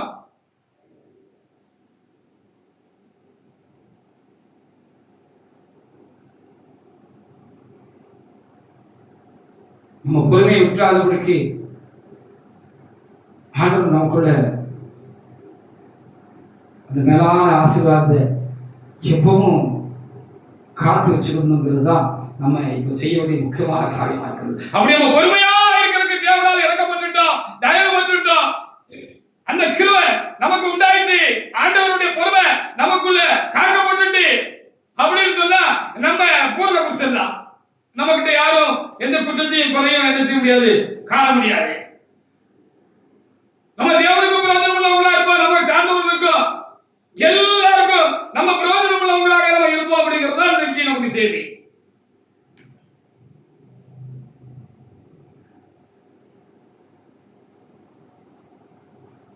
முப்பத்தெட்டு 39 நீங்க வாசி பார்த்தீங்கன்னா கர்த்தர் காத்துக்கிட்டாரு. ஒரு நிதானம் இவருக்கு உண்டாயிடுச்சு. பொறுமையா திரும்பி போயிட்டாரு. கர்த்தர் அந்த நாபாலை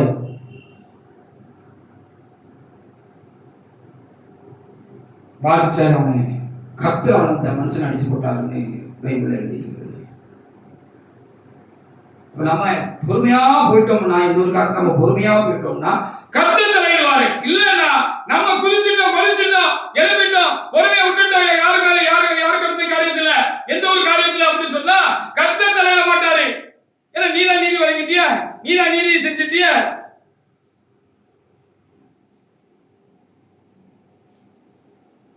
கர்த்தர் தலையிட மாட்டார். அது திரும்ப ஒரு புது பிரச்சனையை உண்டாக்கிறோம்.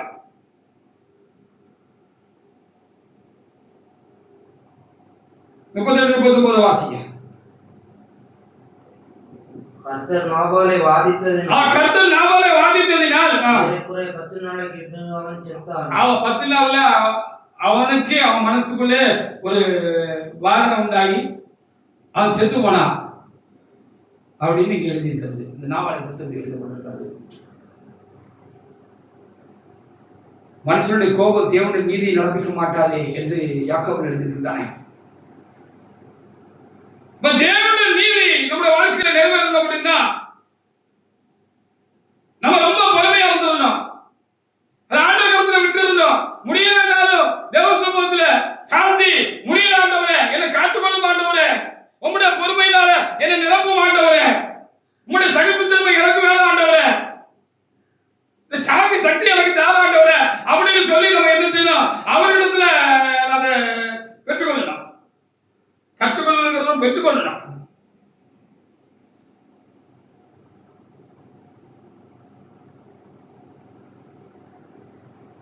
ரொம்ப பொறுமை உள்ளவங்க, நிதானம் உள்ளவங்க, ரொம்ப தயவு இறக்கம் உள்ளவங்களா இருக்கிறவங்க.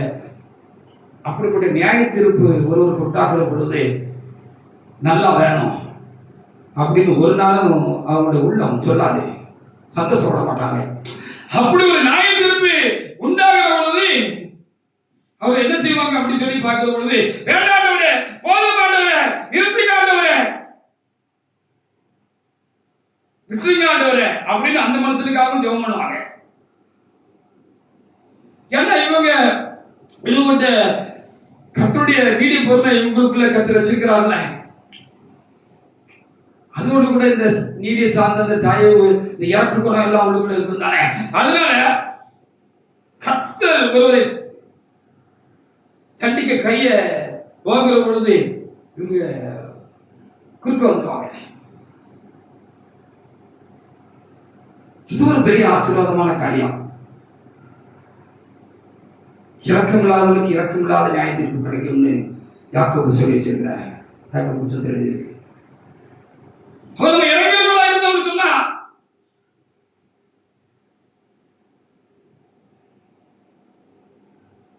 அந்த இறக்கம் தேவனுக்குள் நம்ம குறிச்சு மேன்மை பாராட்டணும் எழுதி வச்சிருக்கு. ரொம்ப ஆசீர்வாதமான காரியம் இதெல்லாம். இதுக்கெல்லாம் ஃபவுண்டேஷன் என்ன, ஆசீர்வாதம் என்னன்னு சொன்னா நீடிய பொறுமை என்று எழுதப்பட்டிருக்கிறது. அன்போடு கூடிய நீடிய பொறுமை.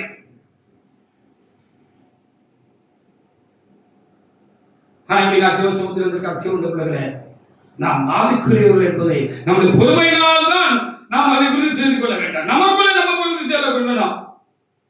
நம்ம ஆவிக்குரியவங்க எப்படி அதை உறுதி செய்து கொள்கிறது, நமக்குள்ள எப்படி உறுதி செய்து கொள்கிறது என்று சொல்லி பார்க்கிற பொழுது நம்முடைய பொறுமை எந்த அளவுக்கு இருக்கோ அந்த அளவுக்கு தான் நம்ம ஆவிக்குரியவர்கள் என்று நாம் நமக்குள்ள உறுதி செய்து கொள்ள முடியும். அப்படி நாம் இருக்க வேண்டும் என்று சொல்லி கர்த்தர் சொல்லுகிறார். ஆண்டவர் ரொம்ப நீடிய பொறுமை உள்ளவர் தானே. நமக்கு உணர்வு வரட்டும்னு சில தண்டனைகளை கொடுத்தாலும் அவர் மட்டா தாங்கி நிற்கிறவராக இருக்கிறார், மனசாபடுகிறவராக இருக்கிறார்.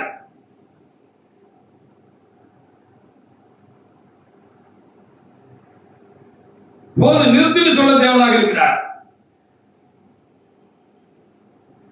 அவர் தண்டனை கொடுக்காரு, ஒரு சிச்சி நமக்கு தாராருன்னு சொன்னா நாசமா போட்டுன்னா தாராரு, விலகாம போட்டோம், ஒளிஞ்சு போட்டு தொலைஞ்சு போட்டுன்னு சொல்லி தாராரு.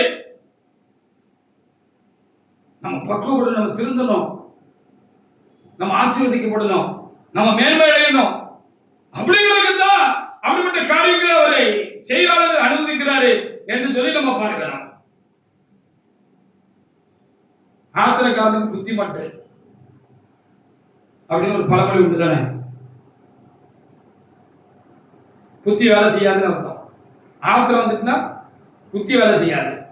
புத்தி கட்ட மாதிரி காரியங்கள் நம்ம செஞ்சுக்கலாம். அப்ப ஆத்திரத்தை அடக்கலாம். ஆத்திரம் வருகிற பொழுது அதை அடக்கிக் கொள்ள வேண்டும். நான் ரொம்ப கோவப்படுவேன், நியாயத்துக்கு தான் கோவப்படுவேன். பல நேரம் சொல்லியிருந்தேன், அநியாயத்துக்கு நான் ஒரு நாள் கோவப்பட மாட்டேன். ஆனா நியாயம் இருந்தா கோபம் வந்துடும் எனக்கு. திருச்சபைக்கு உட்பட்ட ஆரம்ப காலங்களில் டபா டபான்னு பேசிடுவேன். ஏதாவது தப்பு கண்டா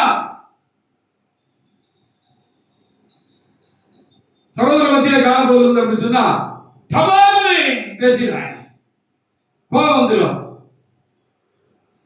ஒருமுறை அப்படிதான் சகோதரர்கள் அநேக பேர்கள் தூத்துக்குடியில ஒரு சகோதரர் போட்டு வச்சிருந்தாரு. அந்த போட்டுல போய்கிட்டு இருந்தாங்க, கூலி தொழிலாளியாக போய்கிட்டு இருந்தாங்க, லஸ்கரா போய்கிட்டு இருந்தாங்க, டிரைவரா போய்கிட்டு இருந்தாங்க. ஆரம்பத்துல அவரு ரொம்ப ஒரு தாராளமான ஒரு மனுஷனா இருந்தாரு. போக போக பணம் கையில நிறைய நடமாட ஆரம்பிச்சு சேர ஆரம்பிச்ச பொழுது அவருடைய குணம் மாற ஆரம்பிச்சுட்டு, சகோதரர்களா இருந்தும் தேவனுடைய பிள்ளைகளா இருந்தும் கூலிக்காரர்களுக்கு கொடுக்க வேண்டிய கூலியில கை வைக்க ஆரம்பிச்சுட்டாரு. நிறைய தப்பு எல்லாம் பண்ண ஆரம்பிச்சுட்டாரு.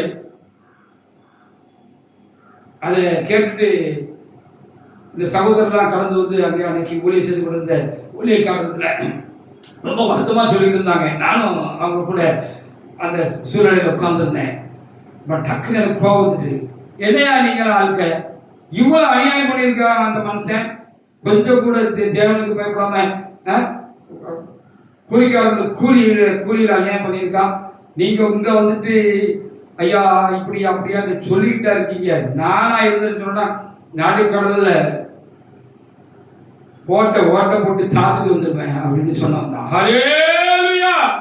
அந்த நிலை இன்றைக்கு நான் தேவ சமூகத்துல அதே குணபாவம், அந்த கோபமும் அந்த வேகமும் இன்னைக்கு தேவ சமூகத்தில் எனக்கு உண்டாயிருக்கும் சொன்னா, ஊழியத்துக்கு வந்த பிற்பாடு அது எனக்குள்ள உண்டாயிருக்கும் என்று சொன்னால் அது ரொம்ப தப்பான ஒரு காரியமா போயிருக்கும். இப்போ ஏறக்குறைய கோபத்தை நான் விட்டுட்டேன். நாளையும் தேவனத்துல அவர் நீடி பொறுமைய எனக்குள்ள வெயின்னு கேட்டு அதுல ரொம்ப கவனமா இருக்கிறதுக்கு கர்த்தர் எனக்கு பழக்கி வச்சிருக்கிறாரு.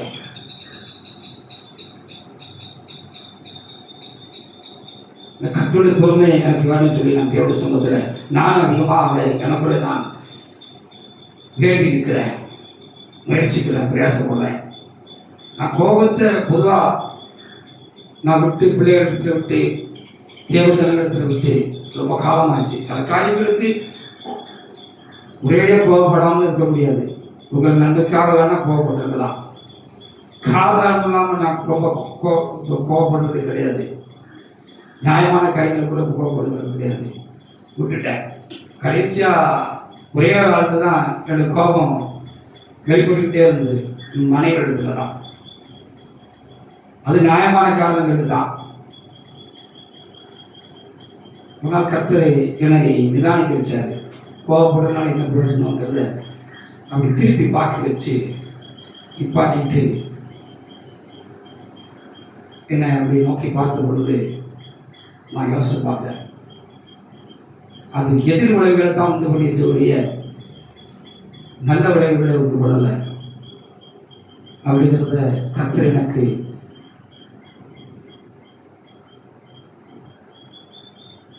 உணர்த்தி நிப்பாட்டி காட்டி இனி அது வேண்டாம் அப்படின்னு இப்போ விட்டு கொஞ்ச காலம் ஆச்சு. ஹல்லேலூயா. அந்த பொறுமைக்கு சோதனை வருகிற போதெல்லாம் எனக்குள்ள ஒரு நிதானத்தை கொண்டு வந்து என் தேவனத்துல வேண்டிக் கொள்கிறேன். இனி கோபம் இருக்கலாம் எந்த காரியத்துக்கும் அப்படின்னு ஒரு நிலையை எனக்குள்ள நான் உருவாக்கி பயிற்சித்து வருகிறேன்.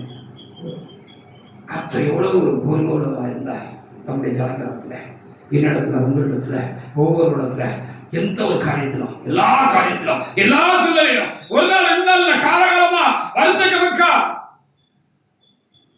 அது பொறுத்து போறான் தானே. அதனாலதான் நம்ம இருக்கிறோம்.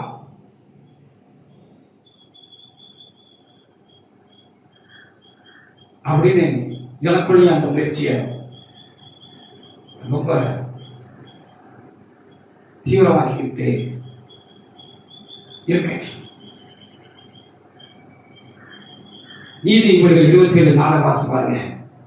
ஆந்திரக்காரருக்கு புத்தி மட்டு கோபப்பட்டு ஒரு நல்ல விளைவை உண்டாக்கல அப்படின்னு சொன்னா, ஒரு மனமாற்றத்தை உண்டாக்கலன்னு சொன்னா, சம்பந்தப்பட்டவர்கள் சீர்படலன்னு சொன்னா, திருமணம் சொன்னா, அதை காட்டிலும் நம்ம அமைதியா இருந்துட்டு அவர்களுக்காக ஜெபிக்கிறது நல்லது. அது ஒருவேளை ஒரு திருத்தத்தை கொண்டு வரா. கோபப்பட்டு நம்முடைய பிரயாசத்தையும் நம்முடைய பலனையும் இழந்து எதுக்கு? ஆமா, பொறுமை பொறுமை பொறுமை பொறுமை ரொம்ப பொறுமை வேண்டியதா இருக்கிறது. நீதிய பொறுமை, கர்த்தருடைய பொறுமை நமக்கு வேண்டியதா இருக்கிறது. நீதிமொழிகள் 27:4 வாசிங்க. உக்கிரகம் கொடுமை உள்ளது. உக்கிரகம் கொடுமை உள்ளது. கோபம் நிஷ்டூரம். கோபம் ரொம்ப மோசமானது, நிஷ்டூரமானது. கோபம் கொல்லும் தீய குணங்கள்ல ஒண்ணுன்னு நம்ம அறிஞ்சிருக்கிறோம். கொள்ளும் குடங்கள்ல ஏன் இருக்குன்னு ஒரு டிராக்ஸ்ல படிச்சிருக்காங்க கடந்த வாரத்துல. அதுல இது கோபம் ரொம்ப மோசமானதுன்னு சொல்லி பார்த்திருக்கலாம். ஆனா தேவனுடைய பிள்ளைகளை கோபத்தை நிகழ்த்தி விடுவார். பொறுமையை தேவனத்திலிருந்து மன்றாடி நமக்குள்ள கேட்டு வைத்துக் கொள்வோம். தேவ காரியங்களில் ரொம்ப பொறுமையா இருப்போம். தேவ காரியங்களில் ரொம்ப பொறுமையா இருப்பான். அப்போஸ்தலர் நடுவில் பயணத்தில் நம்ம அங்க வாசிக்கிற பொழுது பர்னபாவும் பவுலும் சேர்ந்து ஒண்ணா தேவனுக்கு ஊழியம் செய்கிறதுனா கர்த்தருடைய தெரிந்து கொள்வதாக இருந்தது என்று சொல்லி முந்தின பகுதியில் நாம் பார்க்க முடிகிறது. அந்த பர்னபா என்பவர் முந்தி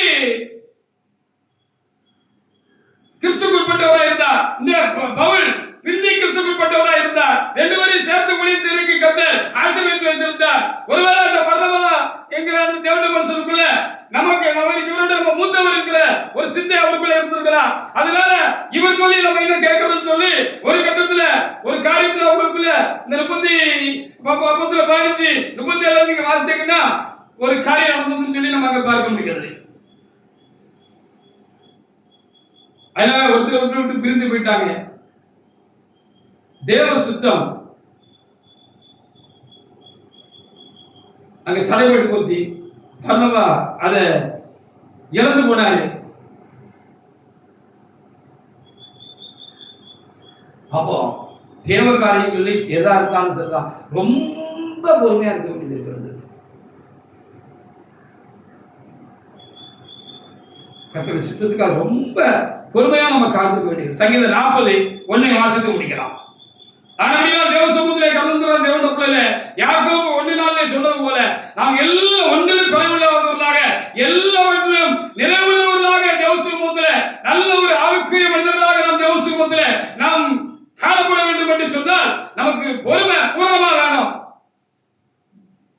கர்த்தருடைய நீடிய பொறுமை நமக்கு வேணும் அப்படின்னு நமக்கு இன்னைக்கு போதிக்கப்பட்டிருக்கிறது. அந்த பொறுமையை நாம் தேவனத்துல மன்றாடி கேட்டு நமக்குள்ள அதை வளர்த்து கொள்வோமாக. நாம் பொறுமையா இருக்க கற்றுக்கொள்வோமாக. பொறுமையா இருக்க பழகிக் கொள்வோமாக. கர்த்தருடைய பொறுமை நம்மை நிரப்ப நாம் தேவ சமூகத்திலே நம்மை ஒப்புக் கொடுப்போமாக. சங்கீதம் 40:1 வாசித்து முடிக்கலாம். வாசிங்க. கர்த்தருக்காக பொறுமையுடன் காத்திருந்தேன். கர்த்தருக்காக பொறுமையுடன் காத்திருந்தேன். அவர் என்னிடமாய் சாய்ந்தேன் கூப்பிடுதலை கேட்டார். அப்போ நம்ம பொறுமையா எந்த ஒரு காரியத்திலும் விசேஷமா கர்த்தருடைய காரியத்துல ரொம்ப பொறுமையா நம்ம காத்திருக்கணும். கண்டிப்பா ஆண்டவர் நம்ம சத்தத்தை கேட்டுக்கிட்டு தான் இருக்கிறாரு. நம்மளுக்கு நம்ம பொறுமையா காத்திருக்கிறத அவர் பார்த்துக்கிட்டு தான் இருக்கிறாரு. கண்டிப்பா கர்த்தர் என்ன செய்வார்? நம்மளுடைய கூப்பிடுதலை கேட்டு அவர் நம்மை குறித்தா நம்முடைய சித்தத்தை, ஊழிய காரியங்களை குறித்தான தேவ சித்தத்தை, நம்மளை தெரிந்து கொள்வதை குறித்தான தேவ சித்தத்தை கண்டிப்பாக நிறைவேற்றி முடிச்சுவாங்க. எல்லாவற்றுக்கும் இந்த கர்த்தருடைய நீடிய பொறுமை எனக்கும் உங்களுக்கும் கேட்கிற யாருக்கும் ஒவ்வொருவருக்கும் தேவையா இருக்கிறது. கர்த்தர் இந்த வார்த்தைகளை ஆசீர்வதிப்பானாக. ஆமென்.